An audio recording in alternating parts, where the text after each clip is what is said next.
بابا جان کی وفات کے بعد امی شدید حالات کے سبب بیمار رہنے لگی۔ انہیں ٹی بی تھی۔ میری 8ویں جماعت تک پہنچتے پہنچتے وہ ہمت ہار چکی تھی۔ ان کے بعد اب میرا سب سے قریبی رشتہ خالہ کا تھا۔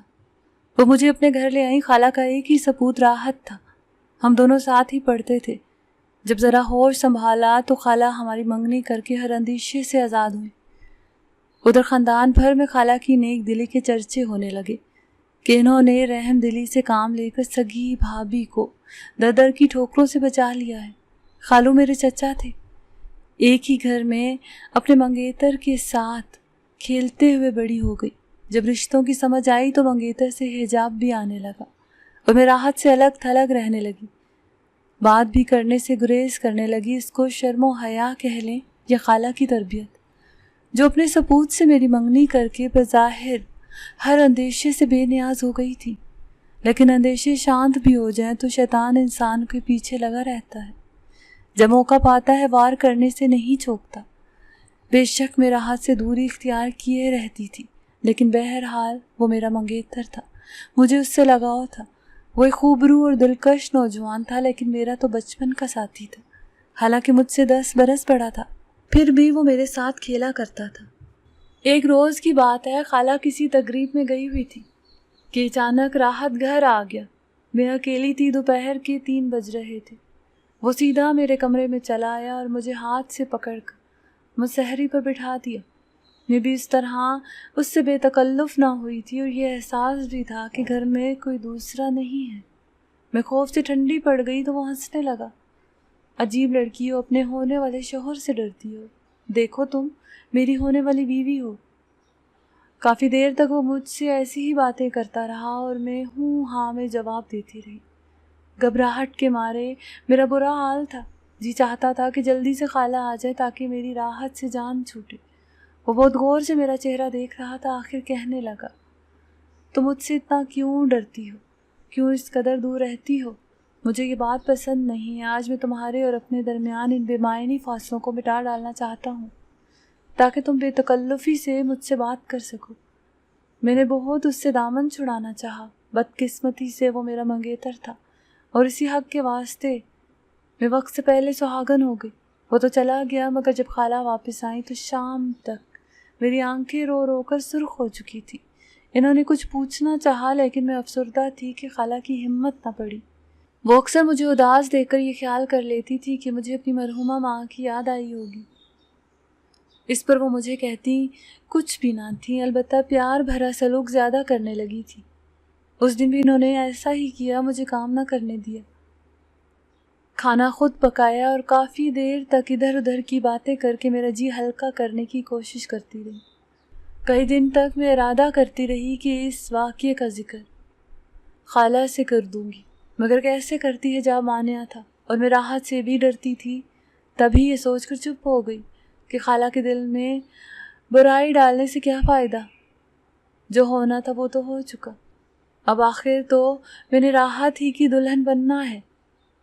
دراصل مجھ میں یہ ہمت نہ تھی، جانے کیوں یہ 3 بچیاں بزدل ہو جاتی ہیں، لیکن قدرت کو میری یہ رازداری منظور نہ تھی۔ اس نے خود میرا راز افشاں کر دیا۔ تب خالہ نے حیران ہو کے پوچھا، یہ سب کیا ہے؟ اپنے صاحبزادے سے پوچھیے، وہی اس غلطی کے ذمہ دار ہیں۔ خالہ نے راحت سے پوچھا تو وہ قسمیں کھانے لگا۔ اماں میں قصوروار نہیں، انم جھوٹ بولتی ہے۔ نہ جانے کون ہمارے گھر کی عزت کو خاک میں ملا گیا ہے، اور اب یہ جھوٹی تہمت مجھ پر ہے۔ میں کسی غیر کا بچہ اپنے سر ڈلوانے کو ہرگز تیار نہیں ہوں، اور اگر تم نے مجھے مجبور کیا تو میں ہمیشہ کے لیے چلا جاؤں گا۔ خالہ سن کر دنگ رہ گئیں، اگرچہ ان کا دل نہیں مان رہا تھا۔ میں سچی تھی، ان کا بیٹا جھوٹا تھا، مگر انہوں نے ایک ہی بات کی، اگر تم سچی تھی انم، تو جب میرے بیٹے نے تمہاری جانب ہاتھ بڑھایا تو تم نے مجھے تب ہی کیوں نہ آگاہ کیا؟ اب جب کہ راز چھپ نہیں سکتا، تم اس کا بھانڈا پھوڑ رہی ہو۔ میں جان گئی کہ خالہ پر اولاد کی محبت غالب آ گئی ہے۔ یوں انہوں نے اپنے کو سچا اور مجھے جھوٹا قرار دے دیا۔ ان کو اپنے شوہر سے بھی خوف آ رہا تھا کہ ان کو معلوم ہو گیا تو پہلی بات یہی منہ سے نکالیں گے کہ راحت کو گھر بدر کرو۔ منگنی تو ہو ہی گئی تھی، پھر بھی صبر کا دامن ہاتھ سے کیوں چھوٹ گیا؟ یا پھر بیٹے کو مورد الزام ٹھہرایا تو اسے آڑے ہاتھوں لیں گے کہ گھر میں یہ کیا تماشا ہو رہا ہے؟ خالو غصے کے بہت تیز تھے، سب ان سے ڈرتے تھے۔ خالہ نے مجھے ہی قصوروار ٹھہرایا، یہاں تک کہہ دیا کہ وہ لڑکا ہے، تم تو لڑکی ہو۔ میں نے ایسی کیا غلط تربیت دی کی جو تمہارے ساتھ گزرے مجھے کانوں کان خبر نہ ہوئی۔ اب تو وہی مثال تم پر صادق آئے گی کہ جس تھالی میں کھاؤ اس میں چھید۔ اس کے بعد ماں بیٹے نے جو سلوک میرے ساتھ کیا، میرا کلیجہ منہ کو آنے لگا۔ دونوں نے طوطے کی طرح میری طرف سے آنکھیں پھیری، میں ہی بد کردار ٹھہرائی گئی۔ میں خالہ کی بے رخی سے رو رو کر دیوانی ہوئی جاتی تھی۔ مجھے راحت کی بے وفائی سے زیادہ خالہ کی محبت چھن جانے کا دکھ تھا۔ اب رہ ہی کیا گیا تھا میری دنیا میں؟ ایک خالہ کی محبت کا سارا بچہ تھا، اس کو وہ بھی ٹوٹا۔ دل سے راحت کے لیے بد دعائیں نکلنے لگی۔ سوچتی تھی کہ اگر میں پسند نہ تھی تو مجھ سے شادی نہ کرتا، منع کر دیا ہوتا۔ یہ سب چال چلنے کی کیا ضرورت تھی؟ خالہ بیٹے کے تیور دیکھ کر ڈر گئی، صاف کہہ دیا کہ میں یہ پھندا اپنے گلے میں نہیں ڈال سکتا۔ شادی بعد میں جائے گی، ابھی تو مجھے بہت کچھ کرنا ہے۔ اس طرح کی بے تکی باتیں کر کے مجھے بلکہ خالہ کو بھی مایوس کر دیا۔ مجبور ہو کر انہوں نے ایک لیڈی ڈاکٹر کا سہارا لیا جو ان کی رشتہ دار تھی۔ اس کو عزت و ناموس کا واسطہ دیا اور بڑی مشکل سے رضامند کیا۔ یوں انہوں نے ناموسی تو بچائی، لیکن ایک گناہ کبیرہ اپنے سر لے لیا۔ اس بات سے خالو کو بھی آگاہ نہ کیا۔ میری بے گناہی جانتی تھی، پھر بھی مجھ سے پوچھا اگر کوئی پسند ہے تو میں تمہاری اس سے شادی کر دیتی ہوں تاکہ دوبارہ ایسا واقعہ نہ ہو۔ میں کیا جواب دیتی؟ میری تو زبان پتھر کی ہو گئی تھی۔ جو ملزم تھا اس کی ممتا نے اس کو بری کر دیا اور میں فریاد بھی نہ کر سکی۔ اب مجھے گھر میں رکھنا ان کے لیے خطرہ تھا، لہذا کوشش کر کے میرا رشتہ تلاش کیا اور میری شادی کر دی۔ خالو ایسا نہ چاہتے تھے مگر بیٹے کے انکار سے مجبور ہو گئے تھے۔ سوچا تھا شوہر سہاگ رات سے نکال دیں گے، سوچا تھا شوہر سہاگ رات کو ہی نکال دے گا، مگر ایسا کچھ نہ ہوا۔ وہ مجھے پا کر خوش ہو گئے، پیار اور محبت سے پیش آئے اور بعد میں بہت اچھا رکھا، ہر طرح کا سکھ اور آرام دیا۔ ان کی محبت اور تحفظ پا کر میں پچھلے داغ کو بھول گئی۔ 2 بیٹے اور بیٹی ہوئی۔ اب میں شوہر کے ساتھ خوش و خرم زندگی گزار رہی تھی، بچپن سے یتیمی کی زندگی جو ملی تھی۔ سوچا کرتی کہ برے دنوں کے بعد اچھے دن بھی ضرور آئیں گے۔ شادی کے بعد جو ہی یتیمی کا تکلیف دے دور ختم ہوا، اللہ تعالیٰ نے مجھ پر رحمتوں کی بارش کر دی۔ دن سکون سے گزر رہے تھے، یہ میری خام خیالی تھی۔ وقت ایک سا نہیں رہتا۔ شوہر کے گھر میں میرے لیے سکھ کی گھڑیاں بہت کم تھی، چونکہ خالو سگے چچا تھے۔ اگرچہ انہوں نے مجھے بیٹی کی طرح رخصت کیا تھا، لیکن میری شادی کے بعد ان کو احساس ہوا کہ جو پیار ایک بیٹی کو دیا جاتا ہے وہ ایسا پیار مجھے نہیں دے سکے۔ انہیں تب احساس ہوا جب میں ان کے گھر سے رخصت ہو گئی تھی۔ وجہ یہ تھی کہ میں نے ان کی خدمت میں بھی غفلت نہ کی تھی، ہر وقت ان کی تابعداری کیا کرتی تھی، ان کے سارے کام بہت خلوص اور نیک نیتی سے کرتی تھی۔ علی الصبح اٹھ کر چائے ان کے ہاتھ میں دینا، وقت پر ناشتہ دینا، ان کے کپڑے دھو کر استری کرنا، جوتے پالش کر کے رکھنا فرض تھا۔ جو کام بیٹیاں بھی شاید اتنی توجہ سے نہ کرتی ہوں گی، میں کرتی تھی۔ میرے وجود سے ان کو راحت تھی۔ یہ بات اس وقت خالو کو سمجھ آئی جب میں ان کے گھر نہ رہی تھی۔ خالہ اتنا خیال نہ رکھ پاتی تھی، وہ دیر سے اٹھتی تھی اور خالو کو جلدی کام پر جانا ہوتا تھا۔ اب وہ خود چائے تیار کر کے کام پر نکل جاتے، خالہ کو نہ جگاتے۔ ان کو وقت پر دھلے ہوئے کپڑے، وقت پر کھانا، اب ہر چیز کی تکلیف ہوئی تو انہوں نے سوچا کہ انم میرا کتنا خیال کرتی اور میں نے اس کی پرواہ نہ کی۔ اپنی اس خطا کا ازالہ کرنے وہ اکثر میرے گھر آتے اور کہتے کہ بیٹی میرا گھر تیرا، میں تمہارے باپ جیسا ہوں، لہٰذا تمہاری خیر خبر لینا میرا فرض بنتا ہے۔ عید، شب بارات یا جب بھی میرے گھر آتے تو خالہ کو مجبور کرتے کہ چلو بیٹی کو لے آتے ہیں، اس کا ہمارے سوا اور تو کوئی ہے ہی نہیں۔ بچیاں شادی کے بعد تہواروں اور تقریبات پر مہکے آتی ہیں، بیچاری خود سے تو نہیں آتی، ہم ہی اسے لے آتے ہیں تاکہ اسے یہ احساس تنگ نہ کرے کہ اس کا میکا نہیں ہے۔ خالو کو اندر کے معاملے کا تو کوئی علم ہی نہ تھا۔ خالہ آنا کانی کرتی تو ان کو برا بھلا کہتے، وہ دونوں مجھے لینے آ جاتے۔ بے شک خالہ دل سے یہی چاہتی تھی کہ میں ان کے گھر نہ آؤں تاکہ میرا سامنا ان کے بیٹے سے نہ ہو، مگر خالو کی وجہ سے مجبوراً ان کو آنا پڑتا تھا۔ میں لاکھ نہ کرتی مگر میرے شوہر جو بھلے مونس تھے، کہتے تمہارے بزرگ ہمارے گھر چل کر آتے ہیں، تمہارے والدین کی جگہ ہیں، انہوں نے پالا پوسا ہے، محبت سے آتے ہیں، تم ان کو منع نہ کرو اور 2-4 روز کے لیے چلی جاؤ۔ اب میں کبھی مہربان لب کہ کیا کہوں، کیوں جانا نہیں چاہتی، جانا ہی پڑتا۔ خالو کو اس بات کا دکھ تھا کہ راحت نے مجھ سے شادی سے انکار کیا تھا، ایک یتیم بچی کا دل توڑا تھا۔ وہ بیٹے سے اس وجہ سے ناخوش تھے، تبھی اور زیادہ میرا خیال کرتے تھے، اگرچہ میں خالہ کے گھر کم کم جاتی، کبھی بچوں کی بیماری کا بہانہ بناتی اور کبھی کوئی اور۔ بہرحال جس بات کا ڈر تھا وہ ہو کر ہی رہی۔ ایک روز میں چھت پر کپڑے پھیلانے گئی تو راحت اوپر آ گیا۔ خالہ سو رہی تھی اور خالو گھر پر نہ تھے۔ عید میں 2-3 دن باقی تھے۔ وہ آتے ہی بولا، ماضی کو کتنی جلد فراموش کر دیا تم نے، بے وفا عورت کا اعتبار نہیں ہوتا۔ میں نے بے وفائی نہیں کی، تم نے مجھ پر ستم ڈھایا، اور بے وفائی بھی تم ہی نے کی، مجھ سے شادی سے انکار کیا۔ میں تمہاری خالہ کی لڑکی تھی، کوئی غیر نہیں، چچا زاد بھی تھی، مگر تم نے نہ جانے کیوں مجھ پر اتنا ظلم ڈھایا، معاف کر دو۔ اس کے بعد اس نے مجھے پھر سے ماضی کے رستے پہ لے جانا چاہا، مگر میں نے صاف انکار کر دیا۔ میں پیار کرنے والے شوہر اور اپنے بچوں کے باپ سے دھوکہ کرنے کا تصور بھی نہ کر سکتی تھی۔ جب میں نے اسے سختی سے جھٹکا تو وہ بولا، یاد رکھنا، تمہارے شوہر کو ایک دن ساری بات بتا کر تمہیں اس گھر کے قابل نہ چھوڑوں گا، جس کی ملکہ بن کر تم اس قدر اتراتی ہو۔ میں اندر سے تو سہم گئی، مگر اوپر سے ظاہر کیا کہ میں اس کی دھمکی سے ڈرنے والی نہیں ہوں۔ اسے جتلا دیا کہ جو کہنا ہے کہہ دو، وہ مجھ پر اعتبار کرتے ہیں، تم ہی برے بنو گے۔ میں سمجھتی تھی کہ وہ یوں ہی دھمکی دے رہا ہے، تہیہ کر لیا کہ اب دوبارہ اس گھر میں قدم نہیں رکھوں گی، چاہے خالو ناراض ہو جائیں۔ مجھے ہر حال میں اپنے شوہر کی عزت اور اپنا خوشیوں بھرا گھر بچانا تھا۔ راحت کے دل میں خدا جانے کیا ارادہ چھپا ہوا تھا۔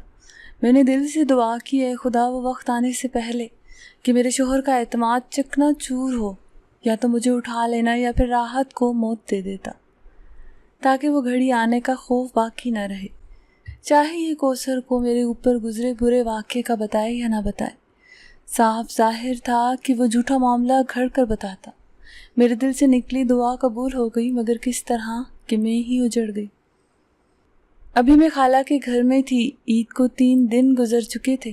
کوثر عید کے دن بچوں سے مل کر گئے تھے اور اب مجھے لینے کے لیے آ رہے تھے۔ میں گھر جانے کی تیاری میں لگی تھی کہ اچانک دروازے پر دستک ہوئی۔ میرے رشتے کے دیور آئے تھے، جن کا گھر ہمارے گھر کے پاس ہی تھا۔ انہوں نے اطلاع دی کہ کوثر بھائی کا اچانک ہارٹ فیل ہو گیا ہے۔ جب دورہ پڑا، وہ گھر میں اکیلے تھے۔ ان کو طبی امداد کے لیے ڈاکٹر تک لے جانے والا کوئی نہ تھا۔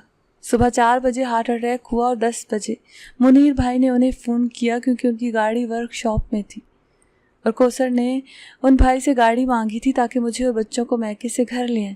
منیر نے سوچا کہ ڈیوٹی سے ان کو دیر نہ ہو جائے، لہٰذا فون کیا تو جواب نہ آیا۔ تب اپنی چھت پر گئے کہ کوثر بھائی کو آواز دے کر بلا لوں، خبر نہیں فون کیوں نہیں اٹھا رہے۔ چھت پر سے جھانکا تو دم بخود رہ گئے۔ وہ صحن میں پڑے تھے، ان کے بڑے بھائی کو فوراً فون کیا۔ وہ آ گئے، ان کے پاس گھر کی دوسری چابی تھی۔ انہوں نے دروازہ کھولا، اندر گئے۔ وہ اس جہاں سے جا چکے تھے۔ پڑوس میں ڈاکٹر صاحب رہتے ہیں، انہوں نے موت کی تصدیق کی اور اب آپ کو اطلاع دینے آیا ہوں۔ آپ لوگ میرے ساتھ چلیں۔ یہ احوال انہوں نے خالو کو بتایا تھا۔ وہ بیچارے بھی سٹھیا گئے۔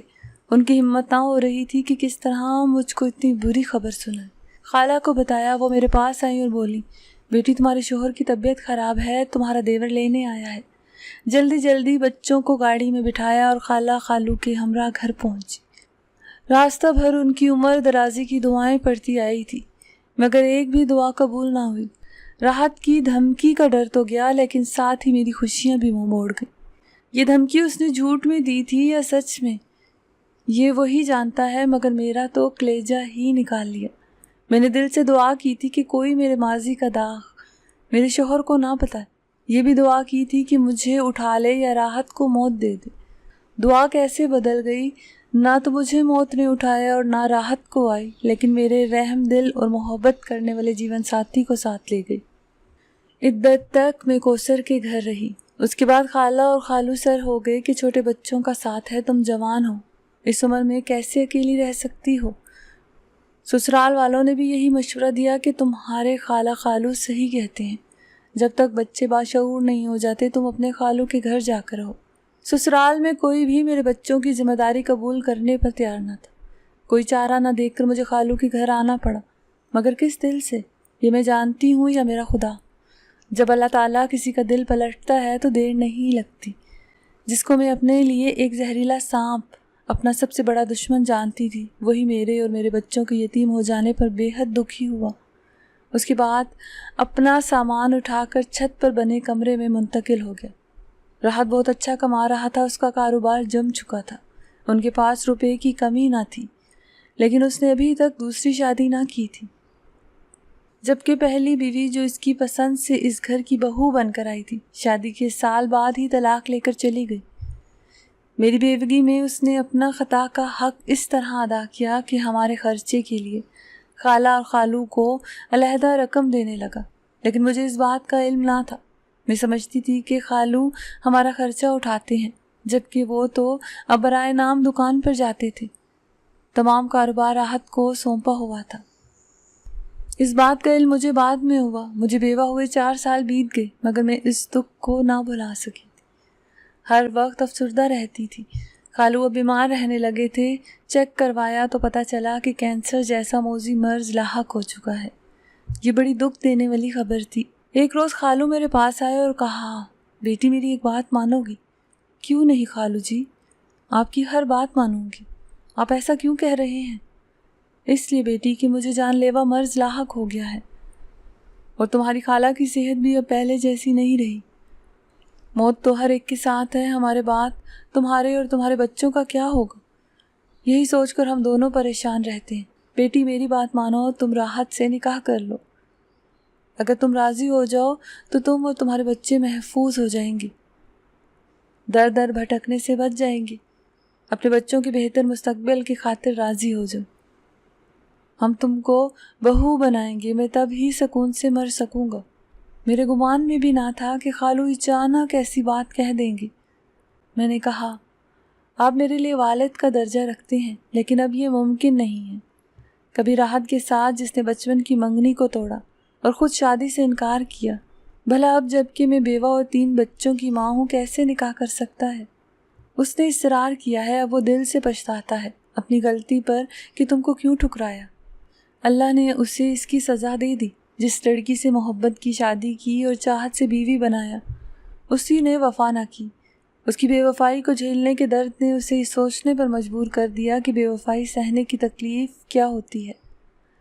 خالو کی زبان سے یہ سب سن کر میں دنگ رہ گئی، لیکن میرا دل نہیں مانتا تھا، جبکہ راحت میرے بچوں کا بہت خیال رکھتا تھا۔ ان کو گھمانے پھرانے لے جاتا، ان کے لیے ہر شے لے کر آتا، لیکن ہم دونوں آپس میں کلام نہ کرتے تھے۔ بالآخر اس نے جب میرے پیروں پر ہاتھ رکھ کر معافی مانگی تو میں نے بھی سوچا کہ خالو سچ کہتے ہیں۔ ان کے بعد میرا کیا ہوگا؟ میرے بچوں کا کون سہارا بنے گا؟ راحت سہارا بنا بھی تو دنیا ہم کو ایک ساتھ رہنے نہ دے گی۔ بچوں کی بھلائی تو اسی میں تھی کہ میں راحت کو معاف کر دیتی، اور جس گھر نے مجھ کو یتیمی میں پناہ دی تھی، ان سے ان کو محروم نہ ہونے دیتی۔ بہت غور و خوض کے بعد میں نے خالو کی بات مان لی، اور یوں ایک بار پھر اسی گھر کا حصہ بن گئی جس گھر میں بچپن گزارا تھا۔ 3 ماہ بعد ہی خالو کی وفات ہو گئی۔ اب خالہ میں اور میرے بچے راحت کی ذمہ داری بن گئے تھے۔ اس نے ہمیں احسن طریقے سے رکھا کہ میں پچھلے سارے غم بھلانے پر مجبور ہو گئی۔ کبھی کبھی یہ شکوہ ضرور میرے لبوں پر آ جاتا ہے کہ راحت، اگر تم نے مجھ سے شادی کرنا ہی تھی تو وقت پر کیوں نہ کی؟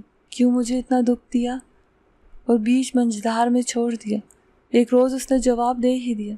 انسان سے بھول ہو جاتی ہے اور وہ غلط فیصلہ کر بیٹھتا ہے۔ دراصل میں نے اپنے دوست کو ساری بات بتا کر مشورہ لیا تھا۔ اس نے کہا کہ اب تم ہرگز یہ شادی مت کرنا، ورنہ لوگ تمہاری بیوی اور اولاد پر عمر بھر انگلیاں اٹھائیں گے، کیونکہ تمہاری منگیتر نے واقعے کے 5 ماہ گزرنے کے بعد انہونی سے پردہ اٹھایا۔ اگر وہ پہلے اس بات سے تمہاری والدہ کو آگاہ کر دیتی تو غلطی پر پردہ پڑ جاتا، لیکن اب اسے چھپایا نہ جا سکے گا اور سارا خاندان تم لوگوں پر تو کرے گا۔ بس میں نے اپنے ذہن سے نہ سوچا اور تم کو بیچ منجھدار میں چھوڑ دیا، مگر تمہاری شادی کے بعد بہت پچھتایا، اور یہی پچھتاوا دوزخ کی آگ بن کر میرے وجود کو جلاتا رہتا تھا۔ مجھے کسی پل چین نہ آتا تھا۔ سچ شکر کہ تم مل گئی ہو تو سکون ملا ہے۔ انسان جب راہ راست پر آ جاتا ہے تو اسے واقعی سکون مل جاتا ہے۔ اب تو میں تمہیں چھوڑنے کا تصور بھی نہیں کر سکتا۔